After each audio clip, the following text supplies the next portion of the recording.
성도들 한번 축복합시다. 당신은 주님의 보석입니다.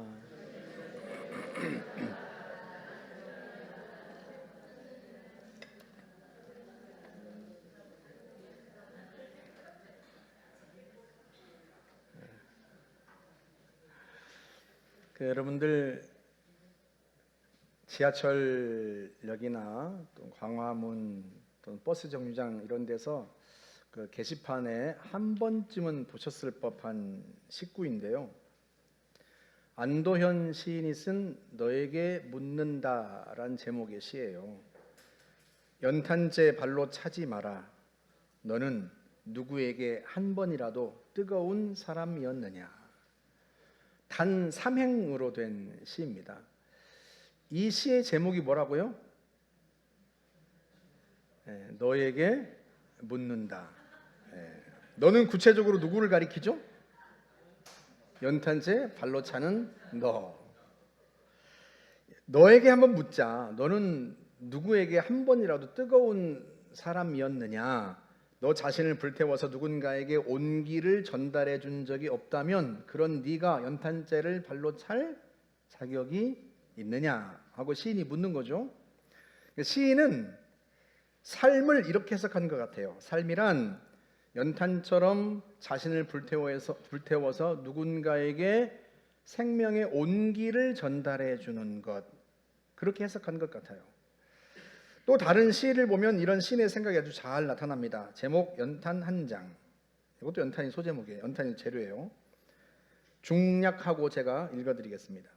또 다른 말도 많지만 삶이란 나 아닌 누구에게 기꺼이 연탄 한 장 되는 것. 해야 할 일이 무엇인가를 알고 있다는 듯이 연탄은 일단 제 몸에 불이 옮겨 붙었다 하면 하염없이 뜨거워지는 것. 매일 따스한 국과 밥을 퍼먹으면서도 몰랐네. 온몸으로 사랑하고 나면 한 덩이 재로 쓸쓸하게 남는 게 두려워. 여태껏 나는 그 누구에게 연탄 한 장도 되지 못하였네. 생각하면 삶이란 나를 산산이 으깨는 일. 눈 내려 세상이 미끄러운 이른 아침에 나 아닌 그 누가 마음 놓고 걸어갈 그 길을 만들 줄도 몰랐네. 나는. 참 감동적인 시죠.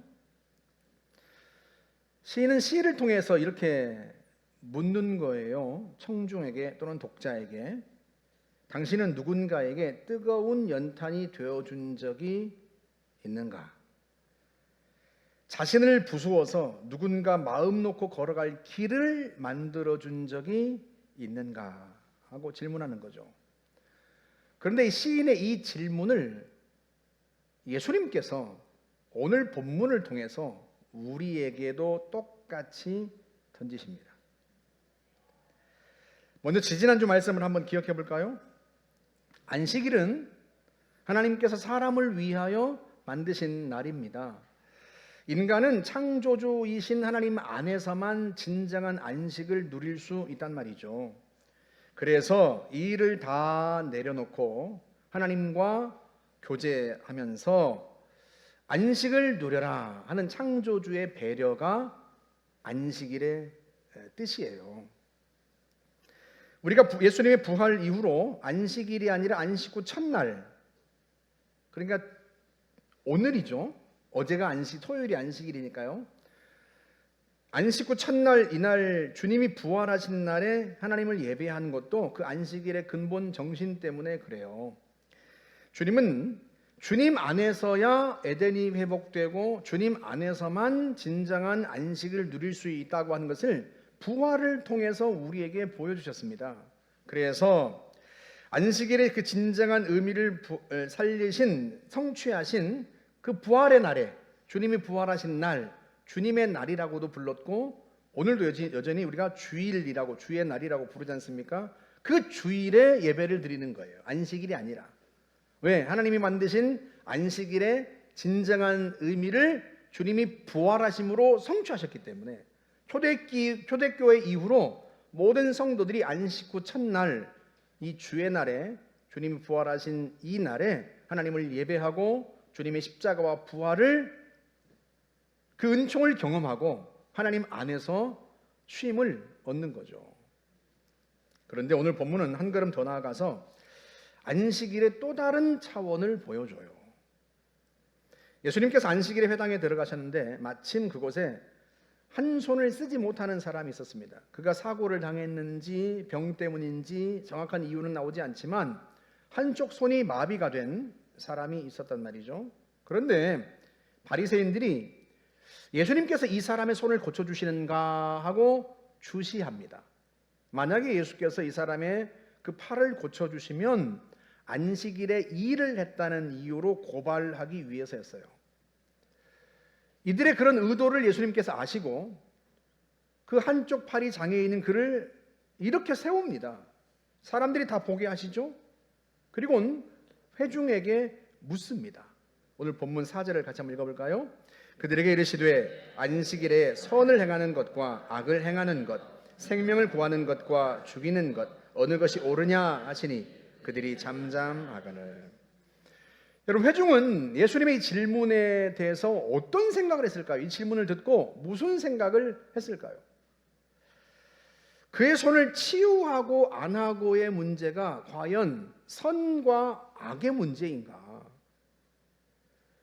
살리고 죽이는 문제라고까지 할 수 있는가? 까짓거 오늘 치유하지 않아도 내일 치유할 수 있지 않을까? 이런 생각을 하지 않았겠습니까? 그런데 여러분, 이게 다분히 구경꾼의 관점에서 나올 수 있는 생각이고 질문이에요. 여러분, 그 환자의 편에서 한번 생각해 보세요. 지금 이 순간이 아니면 언제 다시 예수님을 만날 수 있을지 모릅니다. 예수님께서 갈릴리 온 전역을 돌아다니시면서 천국 복음을 전파하셨고 병자를 치유하셨단 말이죠. 우리가 마가복음 2장에서 이미 보았던 것처럼 중풍병자를 친구들이 들것에 메고 왔는데 얼마나 많은 사람들이 예수님 주위로 몰려들었는지 예수님이 계신 곳에 들어갈 수가 없어서 지붕까지 뜯었다는 것 아니겠습니까? 그러니 이 환자의 입장에서 생각해 보면 오늘 이 순간이 아니면 언제 내가 예수님을 만날 수 있고 내가 언제 주님의 치유를 받겠는가? 그렇지 않겠습니까? 게다가 우리는 내일 일을 알지 못하잖아요. 그러니 이 사람으로서는 지금 오늘 이 순간이 예수님께로부터 치유받을 수 있는 일생에 단 한 번의 기회라고 생각했을 거예요. 게다가 누가복음에 따르면 그의 손이 오른손이라고 표현이 됩니다. 오른손이 마른 사람이라고 표현을 해요. 여러분, 구체적으로 오른손이라고 표현한 데는 이유가 있지 않겠습니까? 그가 오른손으로 일을 해서 생계를 꾸렸다는 것을 독자들에게, 청중들에게 암시해 주는 대목이에요. 여러분, 그 당시에는 대부분의 사람들이 육체 노동자였습니다. 양을 치는 것부터 시작해서 농사를 짓는 것 모든 게 대부분의 육체 노동자였단 말이죠. 더군다나 그가 오른손잡이였다면, 아니 굳이 오른손잡이가 아니더라도 한쪽 손이 마비가 되어서 쓸 수 없었다면 그는 자신의 생계조차 꾸려나갈 수 없고 자신의 가족의 생계를 책임질 수 없는 사람이 된 거예요. 그에게는 얼마나 절망적인 것입니까? 그러니까 이 사람에게는요, 지금 예수님을 만난 이 순간이 자기의 인생 전체를 결정짓는 굉장히 중요한 순간이에요. 오늘이 아니면 안 돼요. 바로 오늘이, 이 순간이 사느냐 죽느냐를 결정짓는 순간인 거죠. 적어도 이 사람에게는. 반면에 바리새인들은요, 이 사람의 인생에는 관심이 없어요. 내일 치료하면 되지? 안식일이 지나고 치료하면 되지? 정말로 그렇게 생각했을까요? 아니요. 그가 치유받든 치유받지 못하든 이들에게는요, 그 사람의 인생에 대해서 관심이 없습니다. 이들은 안식일 지키는 데는 열심히 했는지 모르지만 타인의 안식에는 관심이 없었던 거예요. 그런데 타인에게 베푸시는 하나님의 은총, 타인에게 베푸시는 하나님의 안식, 여기에 무감각하고 무관심한 것이 예수님께는 악입니다. 그래서 분노하세요. 오늘 본문 5절을 볼까요? 그들의 마음이 완악함을 탄식하사 노하심으로 그들을 둘러보시고 그들의 마음이 완고하고 악하다. 누구의 눈에? 주님의 눈에. 그래서 분노하셨다는 거예요. 여러분, 마가복음 전체를 보면 예수님께서 분노하셨다는 대목이 딱 2번 나옵니다. 한 번은 부모들이 예수님께서 어린아이들을 축복해 주시기 위해 데려왔는데 제자들이 그걸 제지했어요. 그때 분노하십니다. 어린아이들과 같은 이런 자들이야말로 이런 사람이야말로 천국에 들어갈 자다 하고 분노하시거든요. 그리고 또 한 번이 바로 이 사건이에요. 예수님의 인생 전체를 기록하고 있는 마가복음에서 예수님께서 분노하셨던 2번 중에 한 번이 이 대목이었다는 것을 여러분 우리가 기억해야 합니다. 그러니까 내가 안식을 누리는 것 매우 중요하죠. 그런데 그만큼 중요한 것이 또 있는데 그게 뭔가? 그것은 바로 타인도 나와 같은 안식을 누리게 하는 거예요. 내가 하나님께 은혜를 받는 것만큼이나 내가 하나님께 나와서 예배하는 것만큼이나 그만큼이나 중요한 게 뭔가? 다른 사람도 하나님께 은혜를 받고 다른 사람도 하나님 앞에 나와서 예배하도록 돕는 것. 그게 예수님께는 생명을 구하는 일이고 그게 선을 행하는 것입니다. 그걸 주님이 말씀하고 계신 거예요. 서두의 표현을 빌리면 나를 불태워서 누군가에게 예수 생명의 온기를 전달해 주는 연탄 같은 성도가 되기를 주님은 원하시는 거죠. 그런데 오늘은 얼마나 많은 사람들이 자기 행복, 자기 편안함, 자기 안식에만 관심이 있는지 몰라요. 중학교 3학년 때 섬에서 군산으로 이사를 했는데요. 섬에서 군산으로 이사하고 나서 제일 불편한 게 뭔 줄 아세요? 여기서는 연탄을 떼더라고요. 저는 어릴 때부터 제가 장남이다 보니까 아침에 일어나가지고 아궁이에 불 떼는 일로부터 하루를 시작했거든요. 아궁이에 불을 떼고 살다가 군산에 나와가지고 연탄을 떼니까 이게 보통 성가시는 게 아니에요. 아버지는 늘 바다에 계시고 어머니도 군산에 이사 나오고 난 다음에 무슨 생각을 하셨는지 일을 해야 되겠다 그러셔가지고는 공사 현장 돌아다니면서 일을 배우기도 하고 일을 하셨어요. 그러니까 당연히 연탄을 가는 것은 저와 밑에 동생의 몫이었습니다. 막내는 너무 어렸고. 그런데 이게 시간을 잘못 맞추면 새벽에도 일어나서 연탄을 갈아야 돼요. 이게 보통 생각하신 게 아니에요. 어른들은 다 연탄 세대니까 아시겠지만 젊은 분들은 연탄을 안 떼보셔서 잘 모르실지 모르겠어요. 그런데요, 제일 화나는 게 뭔 줄 알아요? 젖은 연탄. 연기만 풀풀 피우지 도무지 불이 붙지 않습니다. 왜 젖은 연탄을 갖다 떼느냐 이렇게 생각하실지 모르겠지만 부엌 한 칸에다가 연탄을 쭉 세워놨단 말이죠. 여러분 겨울 되기 전에 연탄을 부엌에 100장 정도 채워놓으면 그렇게 마음이 든든할 수가 없어요.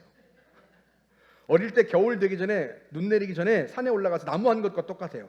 나무 잔뜩에다가 부엌 한 칸에 쌓는 것과 똑같아요. 그런데 목욕을 목욕탕 가서 다 하셨겠지만 저는 목욕을 어렸을 때도 아궁이에 불을 떼 가지고 가마솥에다가 물을 데펴 가지고 그 물을 큰 통 있잖아요. 김치 담글 때 쓰는 얇은 그 통 말고 넓은 통, 두꺼운 통, 깊은 통 있지 않습니까? 거기에다가 물을 잔뜩 붓고 거기에 들어가 가지고 이제 때를 불리고 목욕을 하고 살았잖아요. 어릴 때. 여러분 저 어릴 때는 선생님이 수업 시간에 손등 때 검사도 하셨어요. 왜냐하면 여러분 지금처럼 샤워하고 그런 때가 아니니까 목욕은 겨울엔 언제 해요? 네, 명절 되면 한 번 합니다.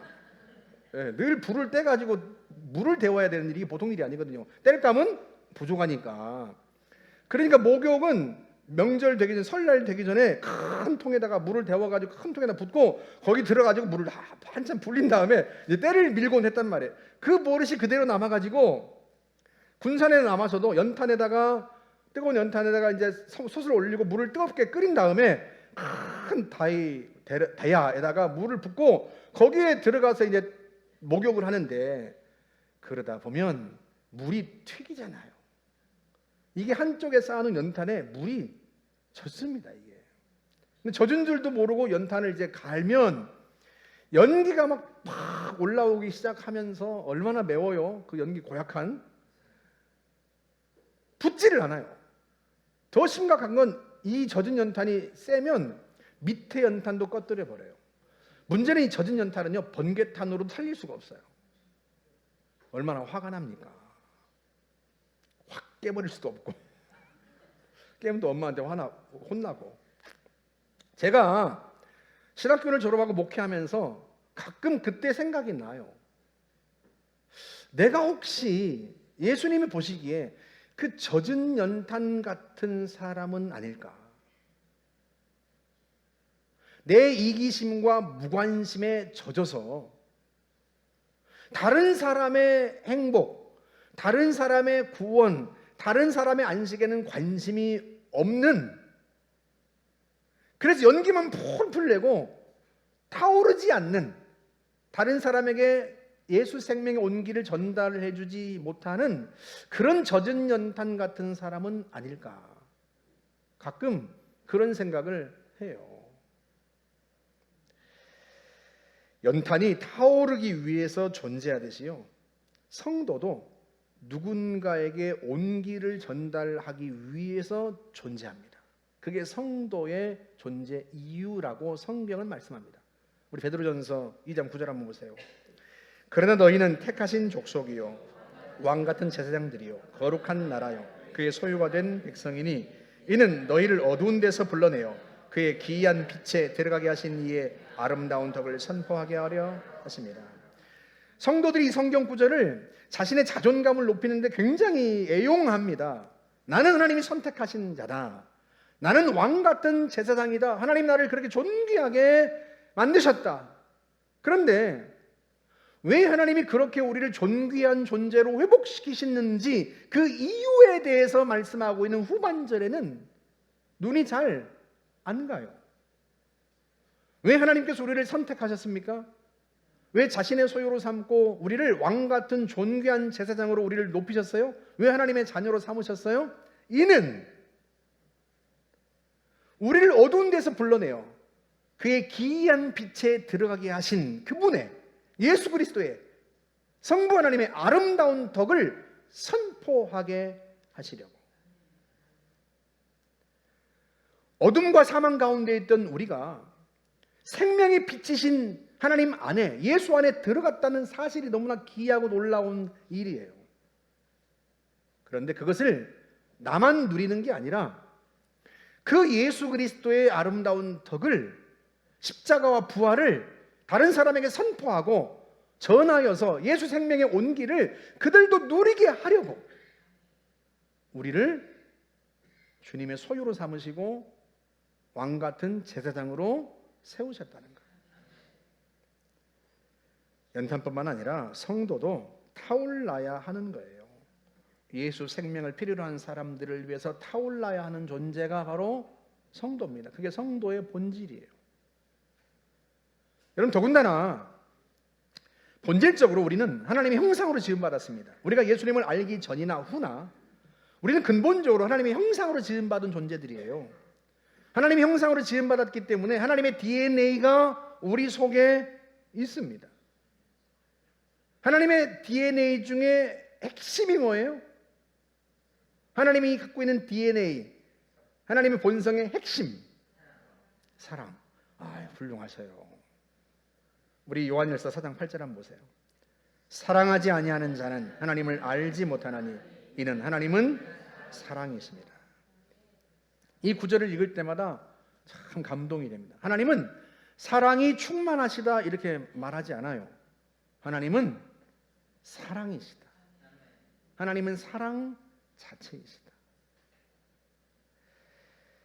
어떤 분은 하나님이 사랑이신데 어떻게 지옥 같은 끔찍한 곳을 만드실 수 있냐 하고 저한테 묻는 분이 있었어요. 그런데 여러분, 지옥은 본래 인간을 벌하기 위해서 만든 장소가 아닙니다. 그리고 마태복음 25장 41절 한번 보세요.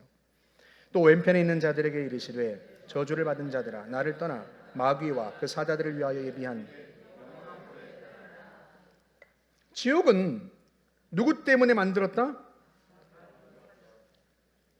마귀와 그 사자들, 귀신들을 벌하기 위해 그들 때문에 만든 곳이 지옥이에요. 그런데 안타깝게도 사람들이, 인간이 마귀의 꿰매에 빠져서 마귀와 한통속이 되어가지고는 악을 행하고 죄를 범하고,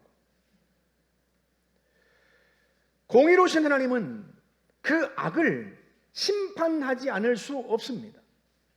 하나님의 본질이 사랑이지만 동시에 또 하나의 하나님의 본질은 무엇인가 하면 정의예요. 공의예요. 하나님은 의로우신 분이십니다. 하나님이 의이십니다. 그래서 그 죄를, 그 악을 벌하실 수밖에 없어요. 그런데 인간이 마귀와 함께 그 형벌을 받는 게 주님이 너무 안타까우시고 그게 너무 치근하셔서 하나님이 무엇을 하셨다? 아들, 독생자 예수 그리스도를 이 땅에 인간의 몸을 입혀 내려 보내신 거예요. 그리고는 죄인인 우리가, 악을 행한 우리가 받아야 할 형벌을 예수께서 대신 받으시고 십자가 위에서 피를 흘리게 하신 것입니다.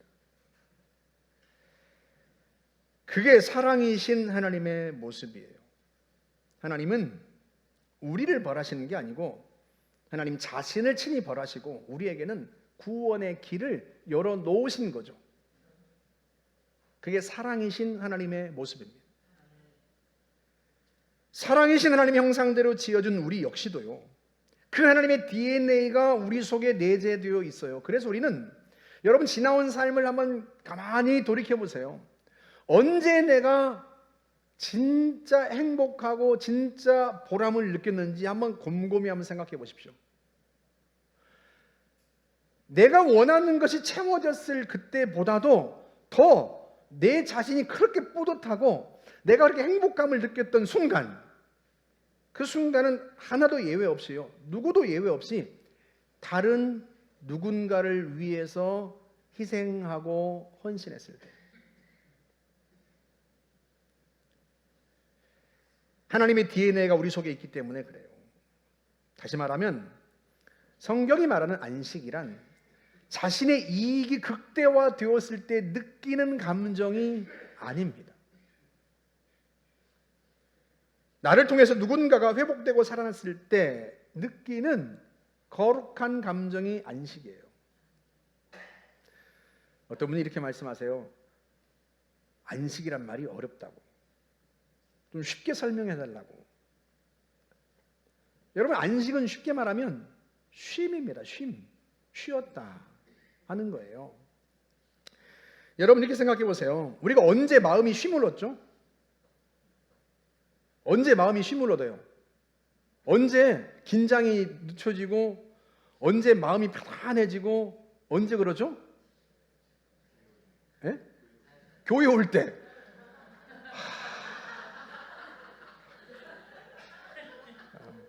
새 가족이 이런 일을 하면 바로 장로를 시켜야 되는데, 장로가 이런 말씀 하셔가지고 역시 장로답다 이렇게 말씀드릴 수밖에 없어요.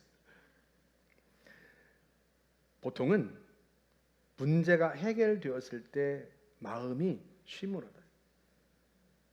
나를 긴장하게 하고 나를 힘들게 하고 나를 고통스럽게 했던 그 문제가 해결되면 그 순간 내 마음이 풀어지고 쉼을 얻습니다.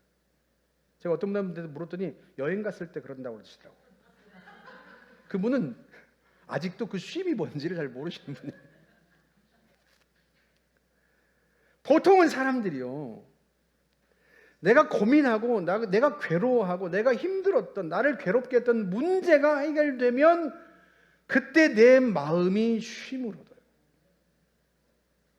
아팠던 내 아이가 완쾌되었을 때, 내 병이 치료되었을 때, 내 걱정이 다 사라졌을 때, 내가 그렇게 고심하고 힘들었던 문제가 해결될 때, 그때 우리는 쉼을 얻어요.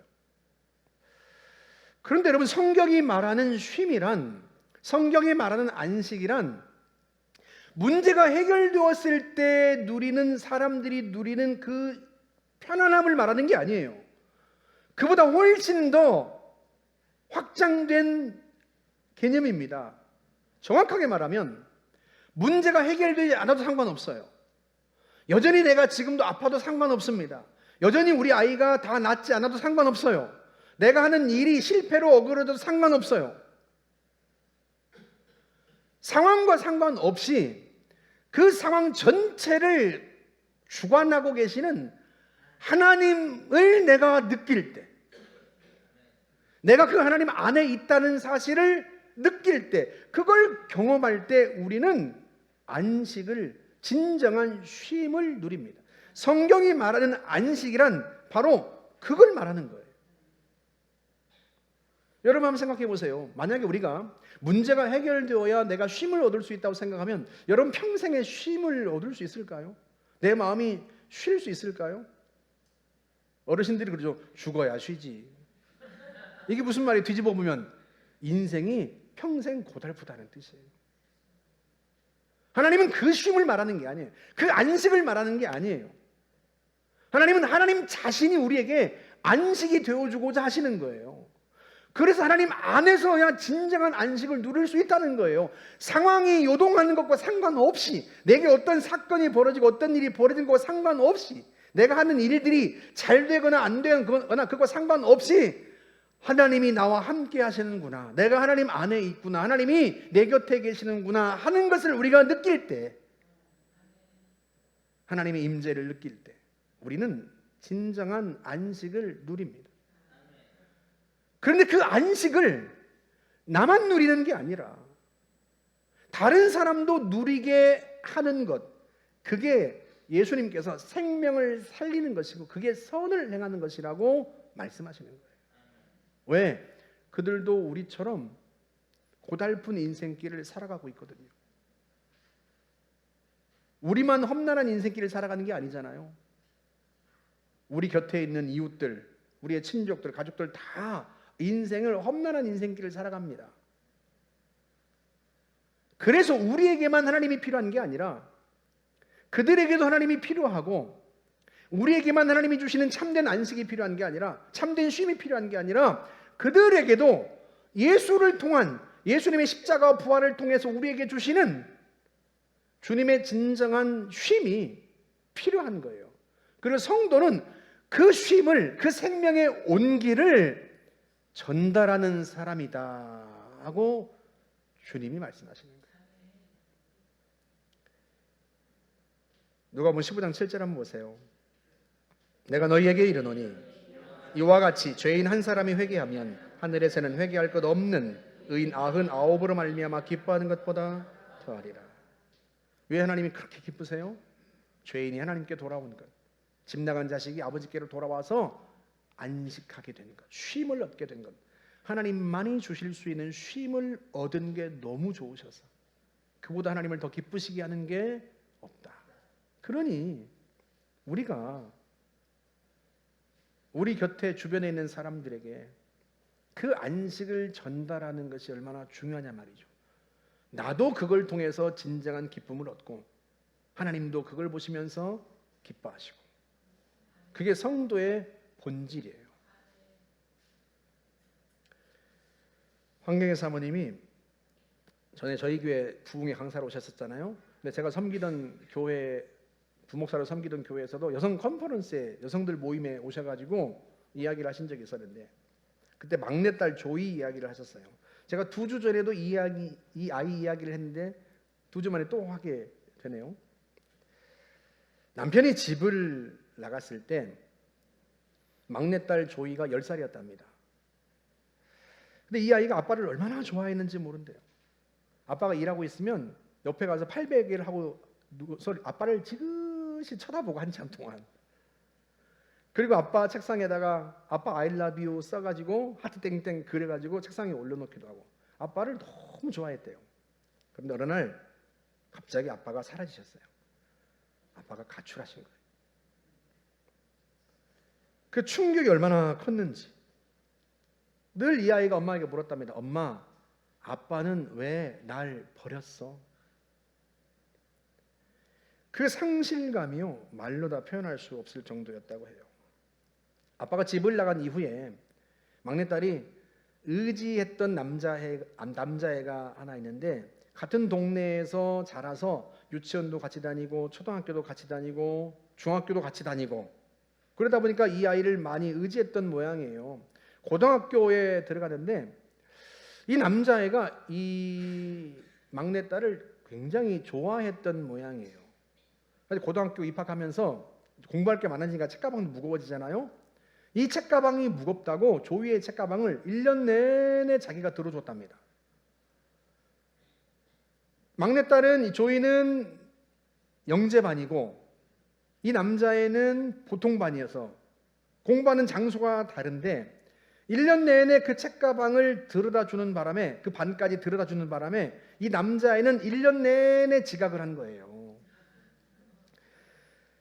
이 남자애가 악기를 잘 다루는데 조이를 위해서 15곡을 만들었답니다. 청년 같으면 애인에게 바치는 노래 뭐 이런 거 15곡을 만들어 가지고 음반을 2,000장을 찍어 가지고 인터넷에 뿌리고 팔고 그랬대요. 고등학교 2학년이 돼 가지고 조이가 보기에 이 남자애가 조이를 워낙 좋아하니까 이런 남자애라면 사귀어도 좋지 않을까 하고 생각을 한 거예요. 그리고 엄마에게 허락을 받고 싶은 거죠. 조이의 표현대로 하면 이 남자애가 굉장히 페이스풀하다는 거예요. 굉장히 신실하다는 거예요. 엄마가 허락해 줬습니다. 그리고 이제 교제하게 된 거죠. 대학에 들어갔어요. 조이는 졸업하고 하버드 대학에 갔고 이 남자아이는 대학을 가지 않고 밴드를 결성해가지고 돌아다니면서 공연을 했습니다. 남자아이는 애틀란타에 있고 조이는 보스턴에 있고 그런데도 이 조이가 이 남자아이를 포기하잖아요. 대학을 졸업하기만 하면 곧바로 이 남자아이하고 결혼하겠다는 거예요. 이유는 신실하다는 거예요. 얘가 믿을만하다는 거예요. 그런데 사건이 벌어졌어요. 대학교 3학년 때 이 남자아이가 배신한 거죠. 왜 웃어요? 그럴 줄 알았다 그런 표정이 계신 것 같아요. 그것도 조이의 친구하고 사귀고 같은 아파트에서 동거한 거죠. 이걸 까마득하게 모르고 있다가 떨어져 있으니까 페이스북을 통해서 우연히 발견하게 된 거예요. 이 아이가 쇼크를 먹었습니다. 아빠도 자기를 버렸는데 남자친구까지 자기를 버렸다는 생각이에요. 이 아이가 세상이 끝장난 것 같은 거예요. 엄마한테 전화를 해서 엄마 죽고 싶어요. 매일 전화하는데요. 자기 딸아이가 죽고 싶다는 그 말을 듣는 이 엄마의 심정이 어떻겠습니까?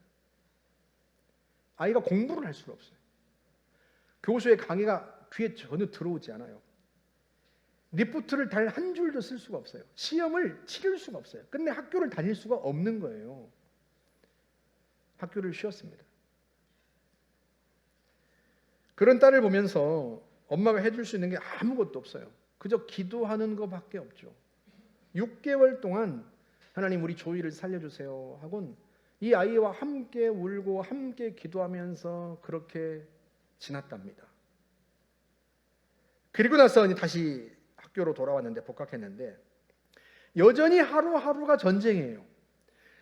정말 기도하지 않으면 단 한 줄도 레포트를 쓸 수 없고 기도하지 않으면 시험조차 볼 수도 없고 기도하지 않으면 강의조차도 귀에 들어오지 않고 하루하루가 전쟁이에요.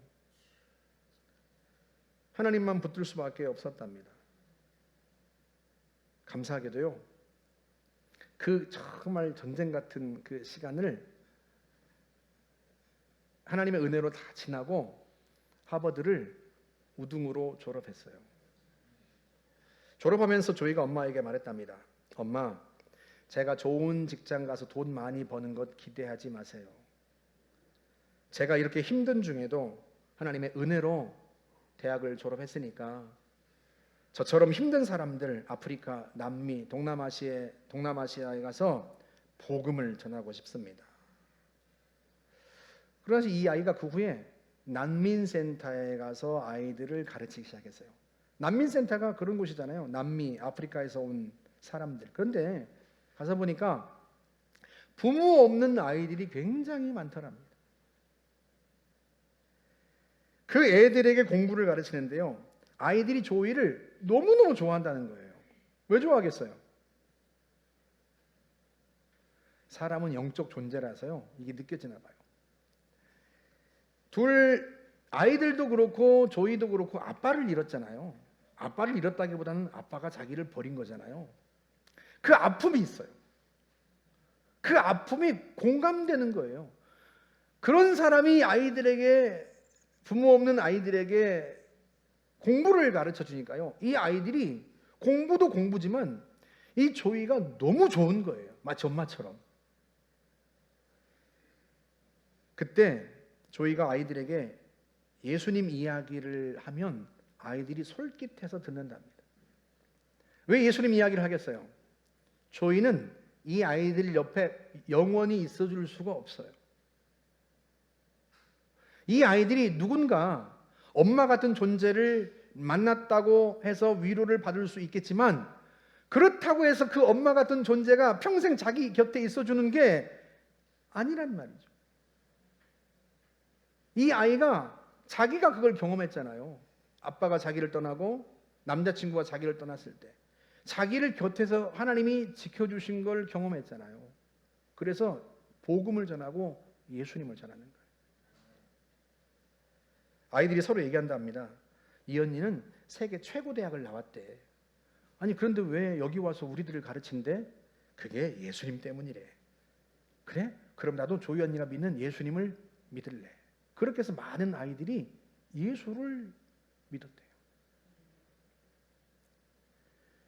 아빠 잃은 상실감, 남자친구의 배신을 주님의 은혜로 이겨냈습니다. 그런데 내게 주신 그 회복, 하나님께 얻은 그 참된 안식을 나만 누리지 않겠다는 거예요.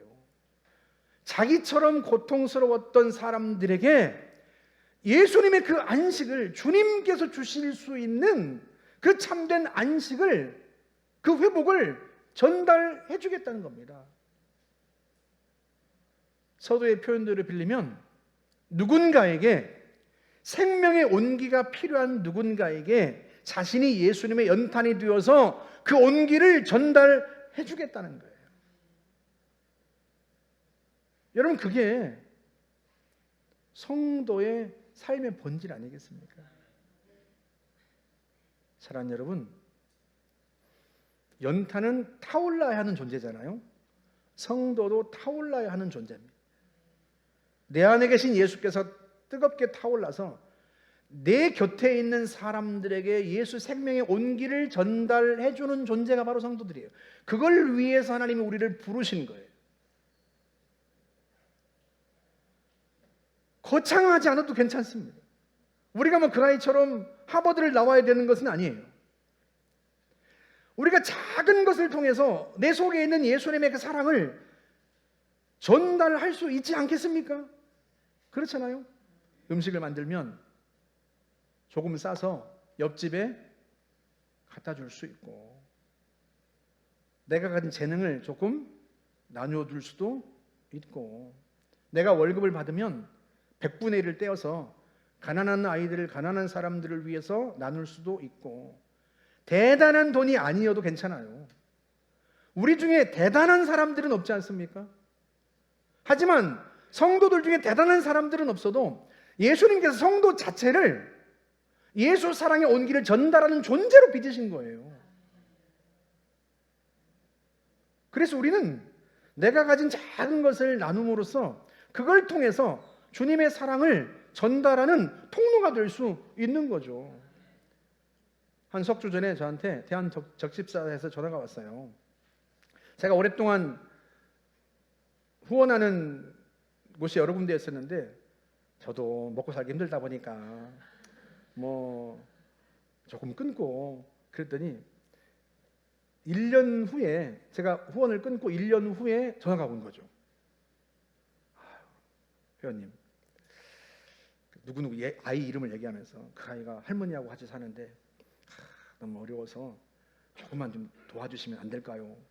제가 또 마음이 약해서 네, 그러시죠. 그리고는 제 생활비의 100분의 1. 저는 이렇게 생각합니다. 제 생활비 100분의 1이 그 아이의 인생을 대단하게 뒤바꿀 거라고는 생각하지 않아요. 그러나 그 100분의 1이 모여서 이 아이에게 새로운 세상을 열어줄 수 있다. 우리 한 사람이 세상을 바꿀 수는 없지만 우리가 모여서 따스한 온기가 모이면 얼어가는 사람도 녹일 수 있고 죽어가는 사람도 살릴 수 있다. 그게 주님께서 우리에게 하신 일이고 오늘 우리에게 부탁하시는 일이에요. 그리고 그것이야말로 안식일을 지키는 것입니다. 내가 하나님께로부터 얻는 안식을 나만 누리지 않고 다른 사람이 누리게 하는 것. 그게 안식일이 갖고 있는 중요한 의미예요. 저와 여러분들이 죽는 순간까지 평생 주님의 사랑이 타올라서 누군가에게, 여러분 곁에 있는 누군가에게 그 예수 사랑의 온기를 전달해주는 그런 주님의 연탄으로 살아가시기를 주님의 이름으로 축복합니다. 우리 같이 한번 찬양하고 기도하십시다.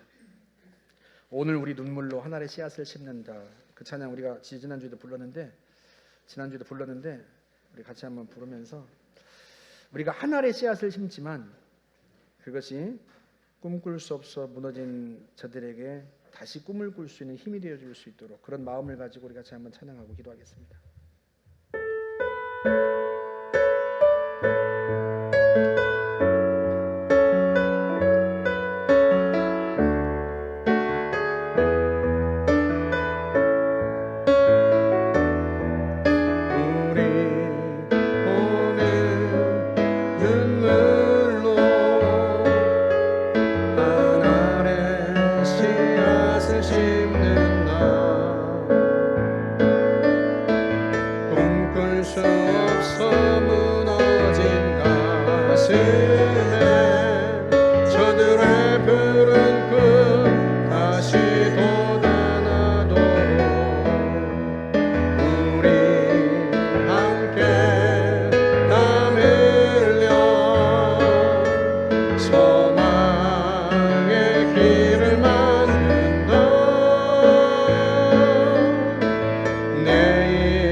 치유하며 행진할 때 오래 황폐하였던 이 땅 어디서나 순결한 꽃들 피어나고 푸른 의의 나무가 가득한 세상 우리 함께 보리라.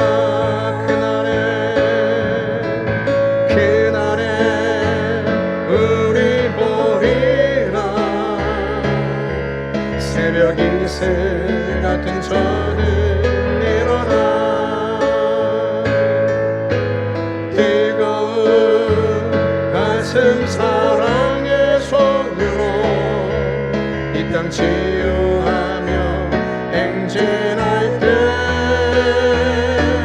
오래 황폐하였던 이 땅 어디서나 순결한 꽃들 피어나고 푸른 의의 나무가 가득한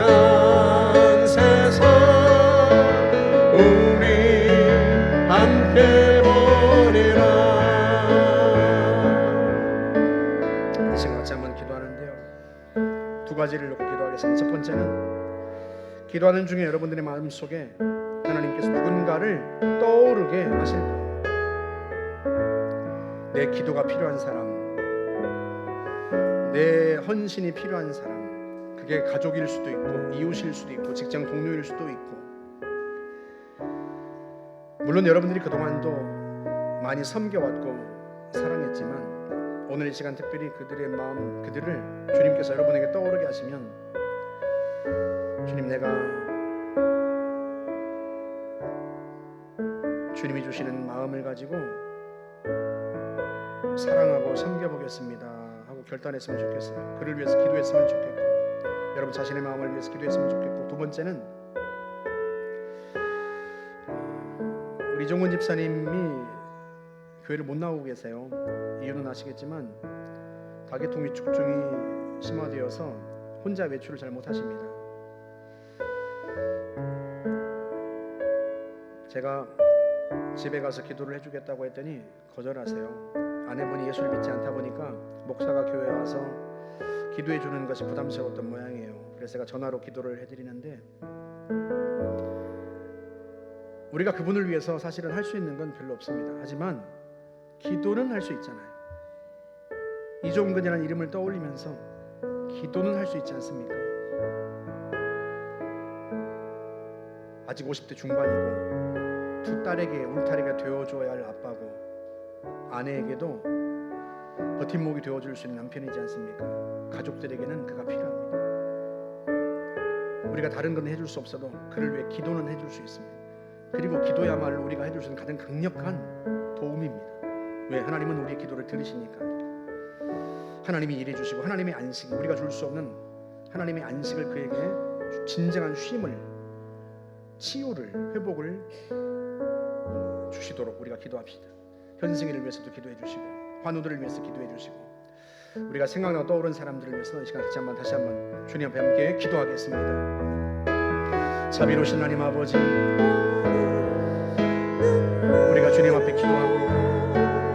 하나님 우리에게 주시는 마음을 가지고 기도합니다. 주님, 오늘 이 시간 떠오르게 하는 그 사람, 내 사랑이 필요하고 내 섬김이 필요하고 내 도움이 필요한 사람, 대단한 도움을 줄 수는 없어도, 대단한 섬김과 사랑을 베풀 수는 없어도 내가 할 수 있는 작은 것으로 하나님 그를 섬기고 사랑하고 끝내는 복음을 전해서, 예수님을 전해서 그가 세상으로부터 얻을 수 없는 참된 안식을, 참된 쉼을, 평강을, 편안함을 하나님으로부터 얻을 수 있도록 하나님 우리가 그 쓰임을 할 수 있기를 원합니다.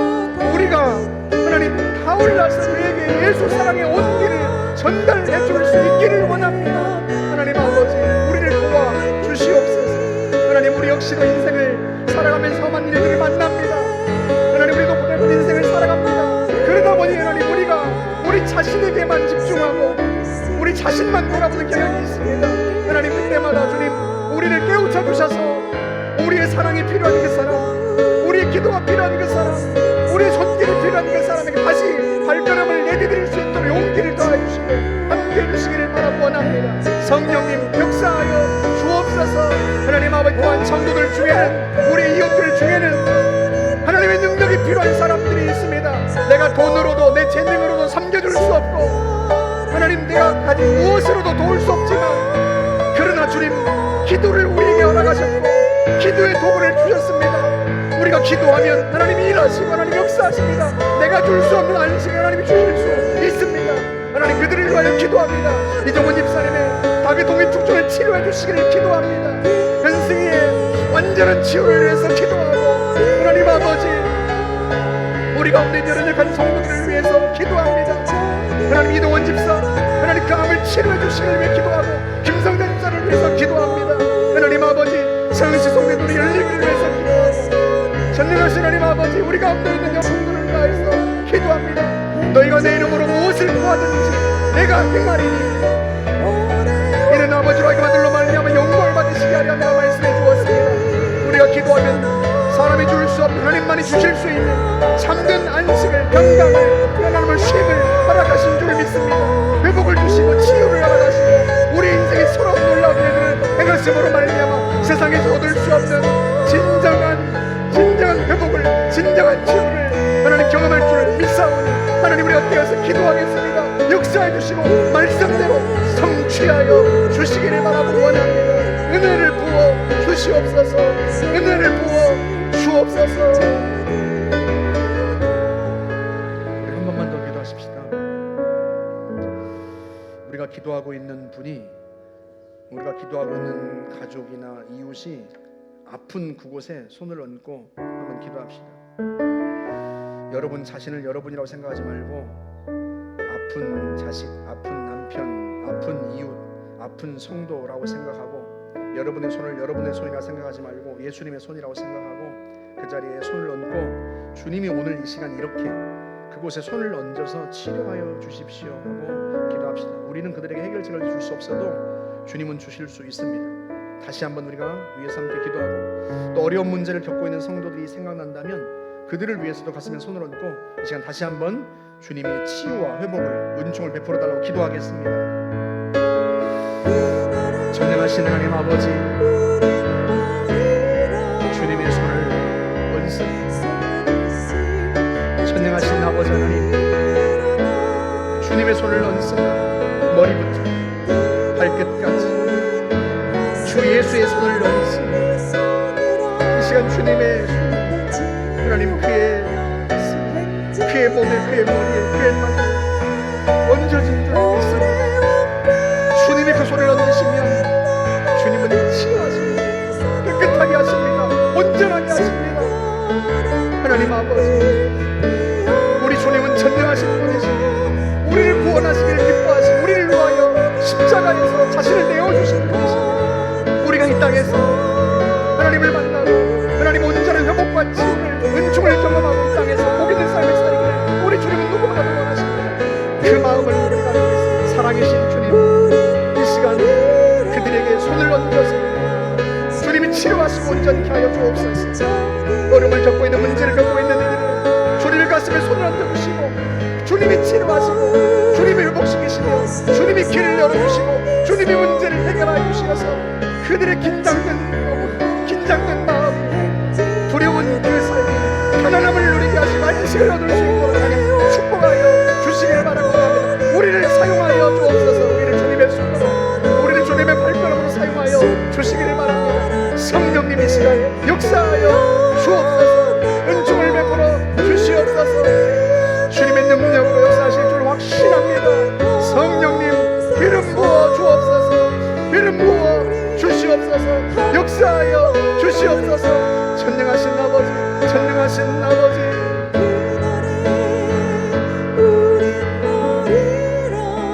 새벽 이슬 같은 저들 일어나 뜨거운 가슴 사랑의 손으로 이 땅 치유하며 행진할 때 오래 황폐하였던 이 땅 어디서나 순결한 꽃들 피어나고 그린 의의 나무가 가득한 세상 우리 함께 보리라. 그날에 우리 보리라. 새벽 이슬 같은 저들 일어나 뜨거운 가슴 사랑의 손으로 이 땅 치유하며 행진할 때 오래 황폐하였던 이 땅 어디서나 순결한 꽃들 피어나고 그린 의의 나무가 가득한 세상 우리 함께 보리라.